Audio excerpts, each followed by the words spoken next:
Hello and welcome to Infrastructure Matters, the podcast dedicated to exploring the dynamic world of infrastructure, asset management, and public works.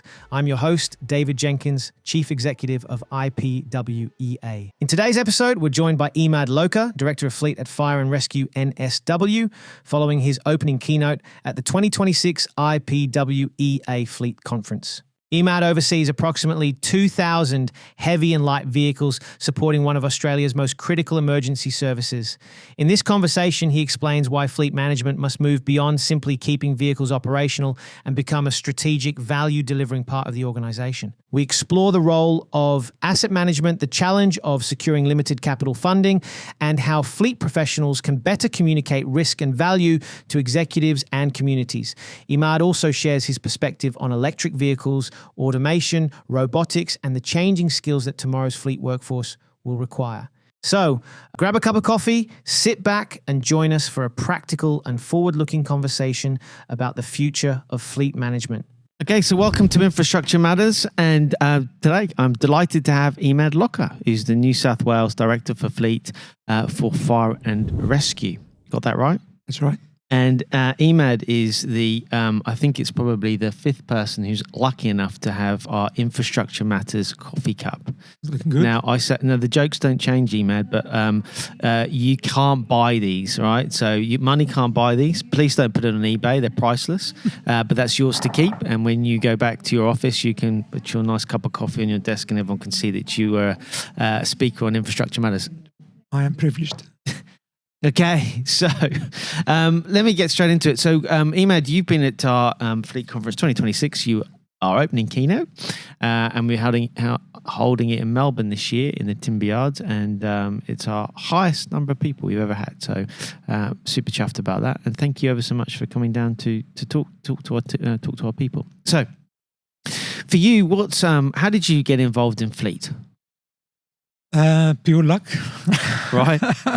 So I'm an engineer by background, academically, Bachelor of Engineering, Master of Engineering degree. And I started my career in the infrastructure space, managing networks, road networks. And then I moved to Australia 20 years ago or so. Applied for a job in Transport for New South Wales, and the job entailed about 500 odd people. And fleet was one of those lucky portfolio that I had in my portfolio. And that's when I got exposed to fleet matters, size of fleet in Transport for New South Wales, the proud people who are running fleet in our organizations, and all fleet matters and all fleet challenges. And then fast forward to today, I applied also in Fire and Rescue, and I have the privilege of the stewardship, overseeing about 2,000 odd heavy and light vehicles in Fire and Rescue New South Wales. And how did you get the Fire and Rescue job? How did that come about? I actually was looking for a change when I was in transport, made the mistake, went to the private sector, and then after that, I just wanted to come back to the public sector and doing, public sector service. That job came up, I applied, and I won it as well. Can I just ask you this question? You said you made a mistake, went to the private, and I wanted to get back into the public sector. We often talk to young people about the advantages of working in the public sector. You're contributing to society. There's nothing wrong with the private, but you're contributing. Why did you say that, and why are you so keen on the public sector? So my grassroots when I started engineering in my career in New Zealand was purely in the private sector, and I was private sector until 2013, 14, something like that. And I enjoyed it, and I'm proud of my grassroots. Don't get me wrong. But I guess when I moved on and worked in the government, and I learned few things, the depth of experience you are exposed to, the learnings you get in the public sector, the focus that's just a lot wider than the bottom line, opened my eyes to a lot more than just the private sector. When I was looking for a change after I did nearly 10 years in transport, I was looking for a change purely to widen my scope and my career. And it probably was the wrong timing. And moving in the private sector, I also learned a lot, but I ended up being redundant. And that's why I'm feeling I made a mistake. Yeah. But I didn't make a mistake. I actually learned from the job that I moved to. And I was lucky again to apply in the government and win another role. And here I am learning something different. And For those of you those are people that are listening, but obviously weren't here today to listen to your presentation, if you were to sum up some of the key messages that you are hoping to get across to the audience, how would you sum those up into the top 3 to 5 messages? Whether you're a fleet professional, or you're a maintenance professional, or you're an engineering sector in general, whether it's being local government, utility, transport, or purely fleet, focused on fleet, our profession and our industry is experiencing an evolution. We are moving away from the formula that we had in the 80s and the 90s into today, where we are focusing a lot on strategic thinking, on asset management. Asset management is becoming the norm. It's mandated actually by state, and every layer of government and organization and private sector now is being strategic in their thinking. So they're moving away from just purely perfecting how we do delivery into how we are actually planning forward. So our thinking is focused, number one, on forward planning. Yeah.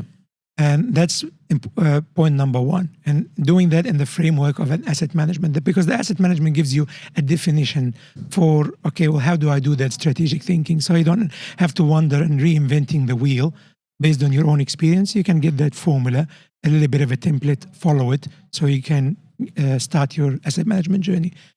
Now, the second point also I just want to make to people who are starting in this career, or actually have done a few years in this career, is we need to start learning other languages, the languages that can make us not just influence the maintenance excellence, but the language that can make us influence decision makers at the top layers. Yeah. The capital at the moment is being scarce. We are going through a difficult time where, whether you're in private sector or public sector, there's a competition on capital, and there's a multiple of people, whether the infrastructure or whether the fleet or with their parks, whatever it is. If you're working in local government, they're competing for the same dollar.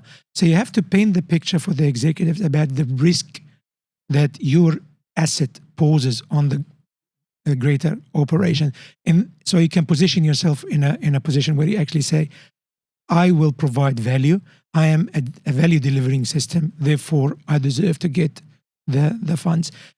These 2 points are primarily the 2 points that I was trying to focus on today, is that you need to elevate your pitch so you can actually influence decision makers. And this is part of the journey that we are going. Asset management in general also is moving away from just delivery and perfect delivery into broader delivery that actually throws its shadow for decades to come.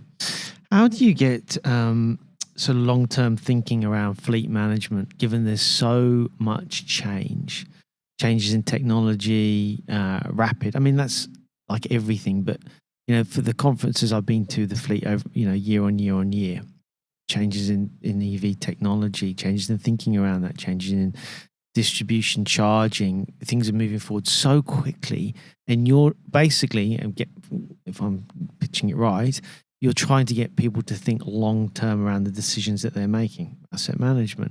How do you do that in the context of such a rapidly changing profession? There's no quick medicine I can give you, so I actually can do that overnight. Yeah. It is a journey that you have to go through. As a fleet profession, there's a journey that you have to live. That journey has a multiple of layers and elements and facets that you have to tackle in the same time. You have to be in touch with your operation, with the people that you are delivering fleet to. You have to understand what makes them tick. Mm-hmm. You have to understand also, if your fleet fail, what is the impact that does it have on their operation, the culture of the people using the fleet. That is very important for you to understand, so you can actually do this, the next phase, which is focus on the planning of your fleet. We are going truly into a crossroads in our industry with the EV, with the alternative fuels. The industry is moving rapidly into new directions, innovative directions.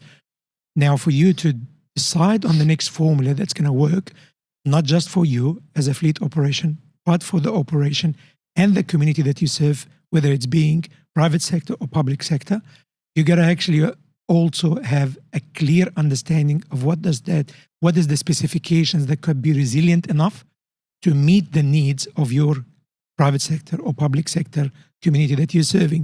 So resilience and performance has to be front of mind. That cannot happen without having clear data, and you are consuming this data, you are understanding this data. The last bit, or the third facet, is when you're managing fleet, you got to do it in a structure format. You cannot do it haphazardly. You cannot just allow anyone to change the configuration of your fleet willy-nilly, which will, again, has a lot of ramifications. You got to do that with structure and change management. All these facets will take, in some cases, depending on the community you're dealing with, years to be in that space of systematic, intelligent system that runs fleet for decades to come, that actually delivers a fleet that's not only safe for the technician who's undertaking the maintenance, for the user and for the community at the end of the day. In some cases, that takes a few years. So if I was to break it down into the different stakeholders, you've got your operations, your team, the people that do the doing, and making sure that your fleet runs. You've got the community, public sector, stakeholders, so the people that you're serving. And then you've also got the elected officials that ultimately will be making the decisions around these things. You're in a challenging environment in the sense that because there's so many different types of alternative fuels, because there's new ways of EV technology, how that's changing, hybrid cars, most of the things that most people don't really understand. They think they do. You hear a lot of rhetoric about it, but do they really understand? How do you balance getting across the complexities of these things to all those different groups, and then trying to move and get an approach that moves forward? How do you do that? Yeah, that's a very, very good question. And I've got probably two elements to answer with. The first one is creating an internal and effective engagement in your organization. Gone the days when you are in charge of making your own decisions about your fleet on your own just because you're the subject matter expert on fleet.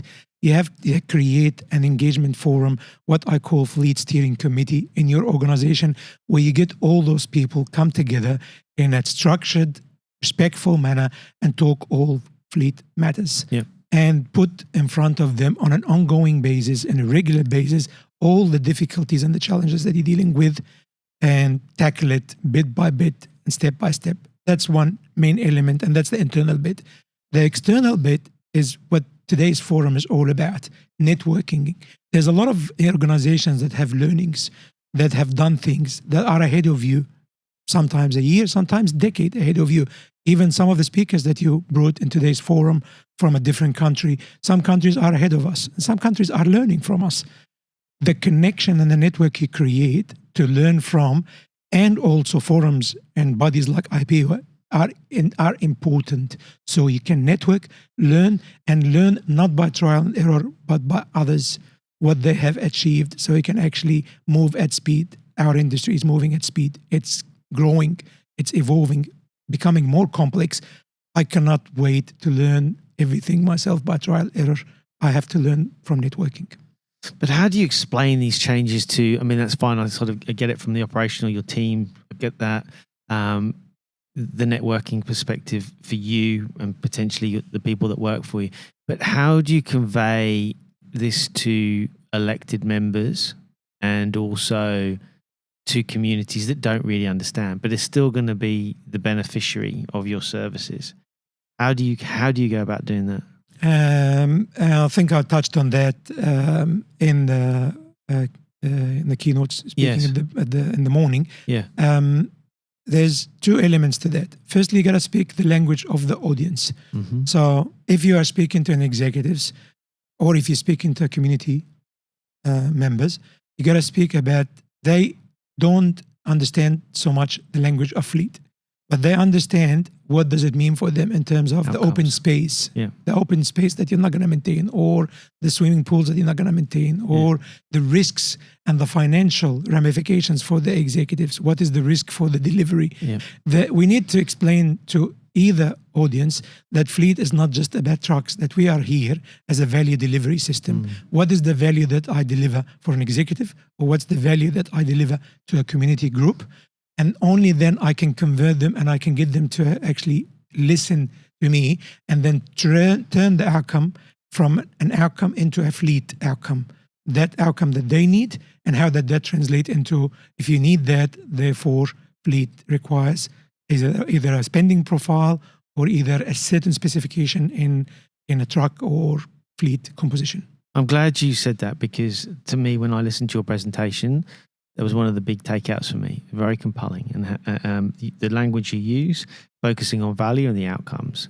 So you mentioned briefly, and we've been fortunate enough to have the New York commissioner who's come over, who manages one of the biggest fleets in the world.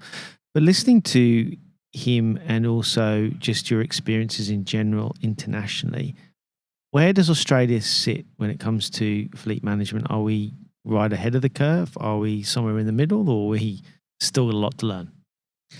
I think from an asset management perspective, we are definitely leaders. Yeah. Fleet, I think, has got some way to catch up, because listening to the speaker this morning, they seem to me bold in trialing things. They're not afraid of trialing things, and let's see where it takes us. And that's, I think, where we need to be. We need to be innovative. We need to be leaders in innovation, taking on technology boldly and trialing things, because we have actually the platform. We actually have the advantage that our market in general, we're not the same size of New York City, for example. So we can trial things boldly with less risk. But in general, our fleet professionals, and you can see actually by listening to them, they are definitely leaders in managing fleet, and they are proud. They are also proud bunch in the way we deliver fleet. But I feel like maybe my ambition, maybe my desire to always be leading in that industry, there's more room for us to improve. Yeah, okay. If we were to sit down in another sort of 5-6 years' time and talk about where fleet was, where do you see the fleet practitioner moving to with advances in technology, changes? Is the world of the fleet practitioner going to look very different in 6 years' time, or just a slightly more nuanced to what it is now? I think most definitely we will need to look different, either by necessity or by choice. The EV and that revolution that's happening around us are going to definitely throw its shadow on our technicians, on our workshops, on the way we do business, that we have to electrify many elements. In fact, at the moment, even in the composition of my workshop, I have a huge demand on auto electricians more than the old mechanics. So we are shifting. We are most definitely shifting. Any truck or car, for that matter, that you drive in your everyday today is actually heavily loaded with computers at the moment, 20, 30 odd computers. So that is definitely the shift in our industry. We are moving more into an auto electrician. In terms of the leaders or the leadership of fleet, we're most certainly also moving away from the good old the best mechanic who's ruling the workshop into members of boards. And we've seen the chief fleet officer today. We gotta be able to speak the language where we can make difference, not just at a fleet level, where we are solely focused on workshop and vehicles running on every day to day. We are actually having a very influential influence on our operation, our politicians, our financial chief financial officers, all these people. So we need to elevate ourselves, and we are there. And you can see that actually in the language. Even the people who are attending today in the forum, many of them are highly influential people and are working at that level already. We have quite a lot of, an increasing number of younger listeners listening to the podcast. And you said I was an engineer by background, and I sort of fell into fleet. What would you say to young people that are considering their career options, and why should they choose a career in fleet? I think fleet, if I compare it to other parts of my career where I started in road maintenance or rail network maintenance or whatever, is actually got the best of both worlds. We've got the asset management, we've got the people management, we've got the technology. Our industry is moving fast. You can see it even at your level. of, the car you used to drive 5 years ago compared to the car you're driving today. And God knows where we're going to be tomorrow with drones, things that are flying already, robots.